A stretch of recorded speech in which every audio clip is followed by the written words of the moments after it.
feel the fire running off your kiss. Ooh, honey, you move like water.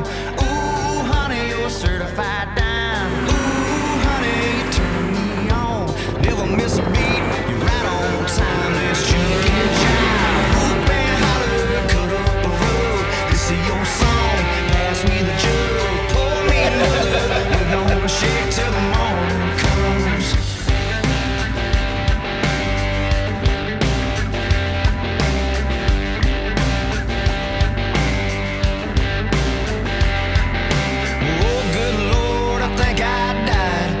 Like I'm dancing around heaven tonight. You got my blood pumping hot. Keep it right there, baby, don't you stop. Ooh, honey, you move like water. Ooh, honey, you're certified dime. Ooh, honey, you turn me on. Never miss a beat, you're right on time. Let's juke and jive. Whoop and holler, cut up the rug. This is your song, pass me the jug. Pour me another, we're gonna shake till the morning comes.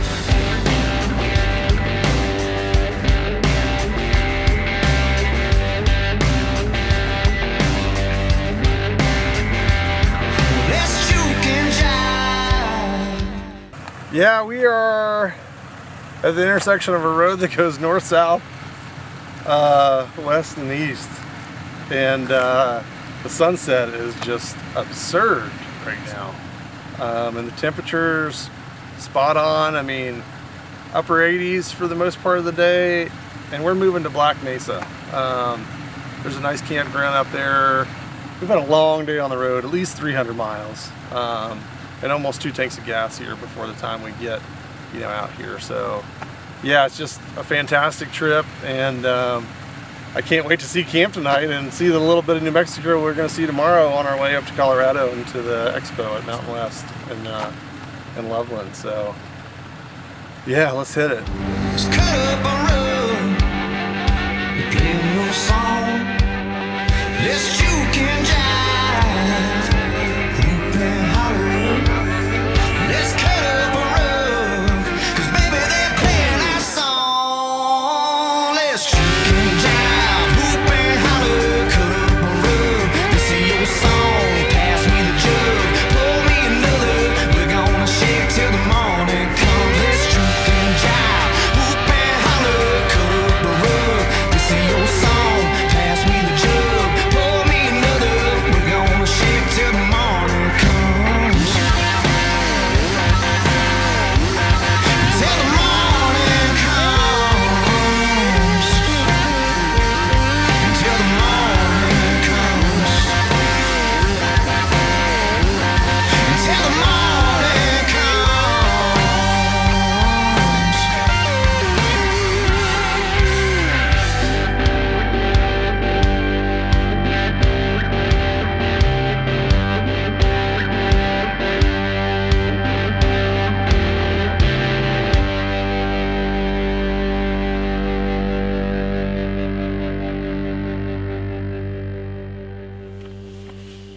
Oh. Yeah. Or beat. I think that pretty much sums it up. What happened last night? What did we do? We got to Little Sahara sand dunes, right? Yep. Showers were awesome. Mm-hmm. Taking a shower was awesome. We had a little visitor too. Yeah. Yeah. Yeah, we had a little visitor that. Oh. But yeah, super special place. What's the deal with it? Like, didn't you read up on it just a little bit? Yeah, I just Googled it really quickly before we got there. It was 1,600 acres, and it's estimated to be 10,000 to 25,000 years old. It's from when the glaciers basically covered all of the United States and North America, and then were receding and melting, and it formed all these rivers. And that whole area used to be a delta for one of those rivers, so all the rock and stuff would just wash out there. But it was impressive. It's crazy to believe that was a wetland, Mm-hmm. Yeah. like a delta. It's funny because it's hard for me to judge what 1,600 acres is, and it seems like it was a lot bigger than I thought it was. Yeah, fantastic. And then, I guess it was around like 11 o'clock we left the dunes and hit the road, and we had another 300 miles to crunch today. Yeah, 300 miles split into like 4 or 5 straight lines across Oklahoma. Just cruising through cornfields and Yeah. I mean, just spectacular. I mean, I felt like I hit a wall at like 4:30, 5:30. I was like, oh, guys, do you want to just pull over, or do we want to try to push and get here? What's this place? It's Black Mesa. Yep. Yeah, Lee told us it's a certified dark zone. Is that what they call it? Yeah. Dark zone. Yeah, it's pitch black. There's no lights. Except for the ones we have right now. So as soon as we're done with the interview, we're going to kill the lights and maybe step away from the fire and check out the Milky Way, because it is everywhere. So, overall trip experience, most memorable moment, Ben? oh, sand dunes Yeah. by far. The sunset today. Because, I remember being out here in Nebraska and would just go sit on the front porch and just watch the sunset. Yeah, so now we enjoy our evening. We pack up. We try to crush the corner of New Mexico, Overland Expo, Mountain West, with the OK team, AluCab team, and then Adventure Colorado. So we've still got a solid week, and 2 weekends almost in Colorado. So yeah, it's not over. We're just getting started. Yeah. That we are. Yeah. All right, Cool. I think we're done. That was a good one. Yeah, it was a good one.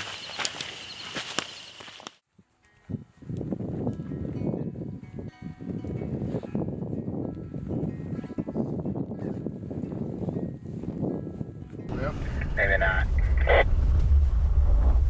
What do you mean maybe not? Left? What's left? Why? What's left? Just a cattle gate. We've crossed 1 million cattle gates.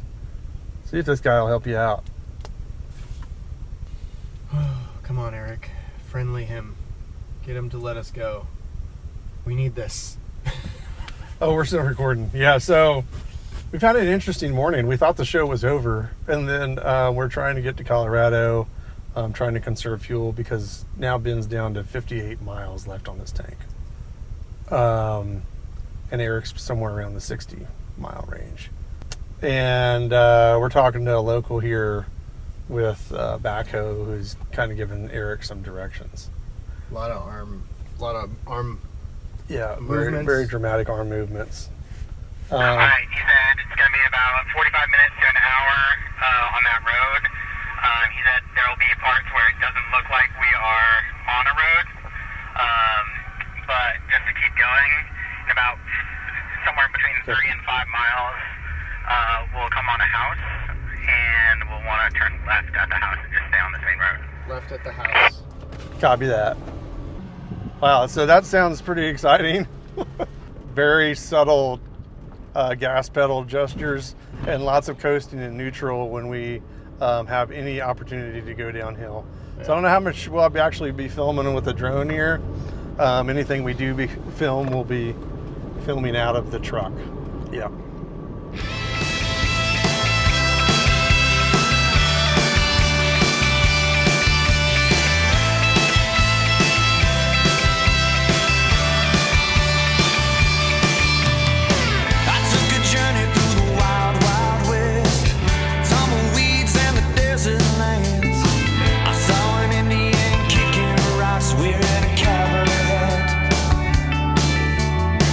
I gambled all that money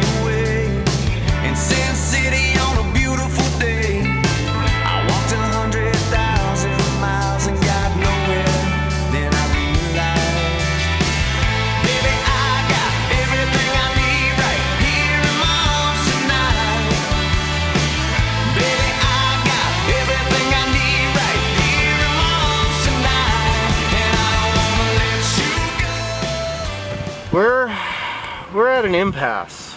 We were coming down this road and, making our way back to the trail and moving along. And this is a public road, it looks like, but we came to this sign over here and it says, no trespassing, no hunting, no arrowhead hunting, no firewood or post cutting, no park ranger or ex-park rangers, no forest rangers, no archaeologists, no universities, no birding, no biologists, no conservatists, and no rabid environmentalists. And they've got the road roped off at a cattle guard. I don't feel like we fit any of those categories. I don't either. But it doesn't sound extremely welcoming. It does not. I don't think I really want to deal with whoever's behind that. Then I realized, baby, I got everything I need right here in my arms tonight. Baby, I got everything I need right here in my arms tonight. And I don't wanna let you go.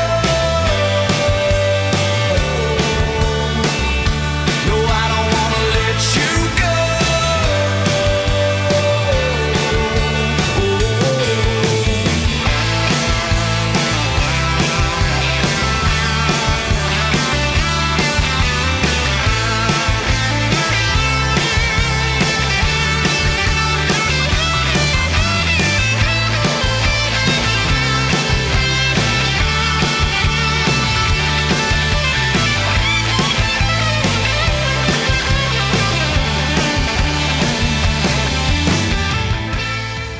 Well, we thought it was over, but it's not. We found a little road that connected us to Colorado because we were just too far from gas, and the quickest way to get to gas was about 65 miles of ranch land. And we ran into a couple locals and they confirmed that we could pass and said it might get a little rough at times, which it has, but nothing we can't handle. And we're about 20 miles off of being empty on gas and about 15 miles to go. So we just thought we'd stop here and soak in the Rockies. Well, actually just soak in Colorado.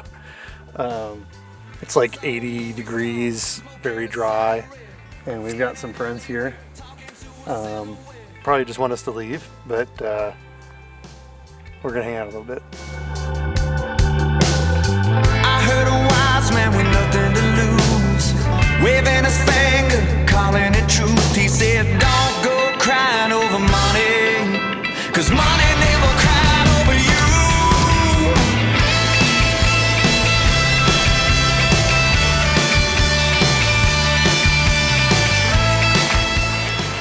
We are here in Kim, Colorado. We crossed into the border, I don't know, like 20 miles ago. We were really close to running out of gas, but we made it. Awesome little store. They have thousands of like really old books in there, all sorts of just like general store accoutrement. And now we're gonna hammer down and head up to Denver and continue on our way to Fort Collins. We'll see you next time. All right, so this is our second trip here. We're just finishing up with Overland Expo, Mountain West. Eric and I and Ben have been motoring across Oklahoma. And this is Matt with Fun Trucks. We're done working here at the booth. There's still some people floating around on Sunday. And I picked up a Fun Trucks book because we're gonna be going up into northern Colorado, and I think this has got everything in it I need. So where would be a good spot for us to go in northern Colorado? Probably the best place I would suggest would be Red Feathers Lake area. You're looking at an area that has some really pretty scenery. It's got some slow, easy roads with a couple options to maybe do a couple harder things. But you're just going to kind of head northwest out of here and just head up towards the border and hang out up there. You'll end in the sand dune area. I'm thinking that's probably a good option for you. So this is obviously taking a ton of work to document these trails to this capacity. Essentially what I've got, the book mapped out in different areas for Colorado, and then those are different kind of chapters, and then I can identify the specific trail, turn to the trail page, and not only am I marked out mileage wise on what some of the features are, it's rated. First of all, we only do Jeep trails. That's kind of where we start. This crowd is a little different. Jeep trails usually is a day trip for somebody like that. That's where we all began back in 24 years ago with the company. The owner was driving a Grand Cherokee with his wife and almost flipped it because he didn't know where he was going. So he decided, you know what, I'm going to start doing this stuff. He took a notepad paper, rode with some clubs, started writing down mileages, and he's making trails. Quit his job, wrote a book, and now we're at 24 years later. Basically what we're trying to do in this crowd is to say, hey, we have taken the best trails that we know of. Why don't you tie them together and just have a really good trip? Instead of trying to figure out if this road's going to go to a great camp spot or not, we've figured that out for you. We've also done Arizona, California, and Utah as well. So, Red Feather Lakes. We're going to be bringing Orvis with us, so we're going to probably be doing some fishing. There's Cool. going to be some streams. I've already checked it out. Awesome. On the Poudre River, maybe some campsites there. When you're trying to find places, to go in states that you're not familiar with, tapping in and finding the right resources that really know the lay of the land is really important, to optimize your experience. We've got, 4 or 5 trucks that was going to be driving with us, and we want everybody to have a good time. And he comes highly recommended from Daryl at Victory 4x4. So awesome. I appreciate it, buddy. All right. Thanks so much.